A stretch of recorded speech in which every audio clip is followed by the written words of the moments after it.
I'm fine. I love you. I'm on my way. I woke up late. I forgot. I was stuck in traffic.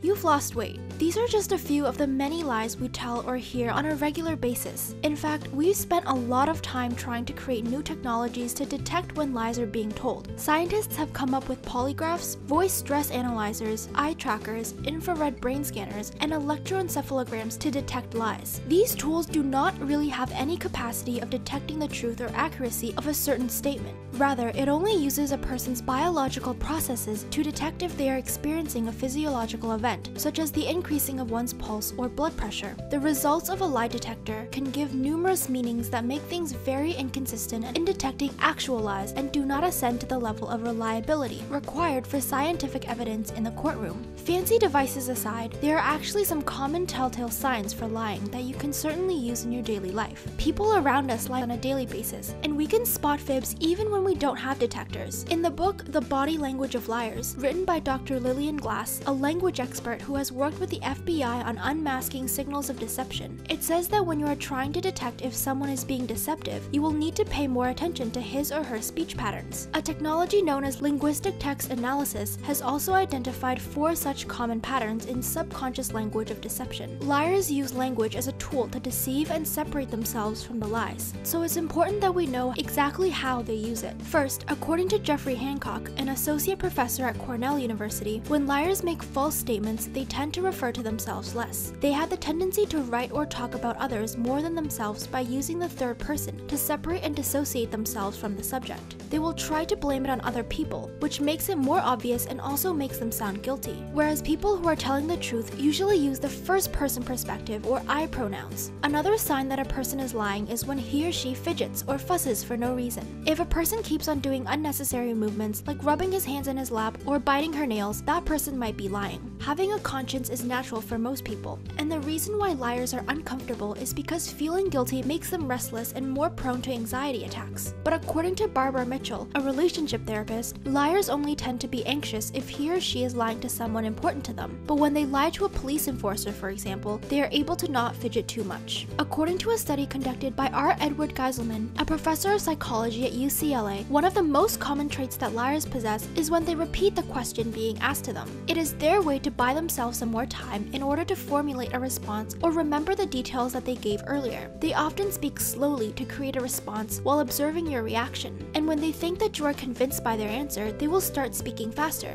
On the other hand, he said the people who are telling the truth don't usually dramatically change their speech rate. Lastly, although liars explain things in a simpler manner, they tend to use longer and more complicated sentence structure and add too many details to make it sound very factual in an attempt to cover up their lies. A guilty person speaks more than usual, adding unnecessary details to convince you that they are not lying. Take, for example, John Edwards' statement. Edwards was considered a top contender for the White House until he was caught in one of the most sensational scandals in American history. I only know that the apparent father has said publicly that he is the father of the baby. I also have not been engaged in any activity of any description that requested, agreed to, or supported payments of any kind to the woman or to the apparent father of the baby. He could have just said, "The baby isn't mine," instead of making a very long-winded statement. Edwards also calls the other parties using "that baby," "the woman," and "the apparent father," instead of calling them by their actual names. But later on, he admitted that he is the father by saying, "I am Quinn's father. I will do everything in my power to provide her with love and support she deserves." Unlike his previous statement, this one is short and direct. How can we apply these telltale signs to our lives? The lies we encounter every day might not be that serious, but it is still useful for us to be aware of these techniques. We should always remember things like minimal references, negative language, simple explanations, and convoluted phrasing. When we are talking with someone and think that they may be lying, we really have to focus on what they are saying and how they are saying it. This will help us avoid mistakes, prevent ourselves from getting into dangerous situations, harmful relationships, and prevent us from being a victim of fraud or scams and other deceptions.